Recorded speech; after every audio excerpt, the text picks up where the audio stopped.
guy slapped his boss's secretaries but in a naughty way. Instead of being angry, the secretary showed a look of enjoyment. But this scene was discovered by his boss. As punishment for stealing his thunder, he made Tom work overtime that night. When Tom was finally ready to go home after finishing work, he was horrified to find his female boss shot by a man in a suit. Terrified, Tom immediately turned and ran. He quietly snuck back to his desk, grabbed his phone and tried to call the police. But unfortunately, the phone was dead and turned off.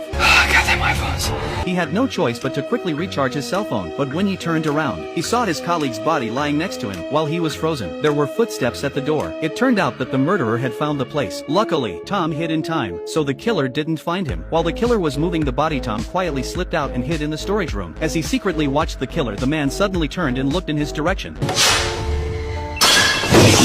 At this moment, the killer was dragging the corpse slowly towards him. Seeing that he was about to be exposed, Tom was in despair. However, at this moment, the killer suddenly stopped his steps. He quickly turned around and walked towards Tom's workstation. It turned out to be a call from Tom's girlfriend. The killer hung up the phone and then looked through the pictures and names in the phone. This made the killer realize that there were still survivors in the company. Tom took the opportunity to escape, but he found every exit blocked. He had to hide in a room. In a moment of desperation, Tom set a piece of paper on fire and threw it into the trash can. Then he knocked it over, attracting the attention of the people on the other side of the building. When Tom saw that someone had noticed him, he began frantically signaling for the police to be called. At that moment, however, the killer smelled the burning odor. He immediately grabbed a fire extinguisher and ran towards Tom's room. Tom heard footsteps. He was about to run when he bumped right into the killer, but the killer ignored him. Instead, he rushed into the room and quickly put out the fire, then signaled to the people across the street that the danger was over. Tom's plan to get help fell through. He snuck into the server room and upgraded his keycard access, then disabled everyone else's keycards. But just as he was about to do it, the killer came looking for him.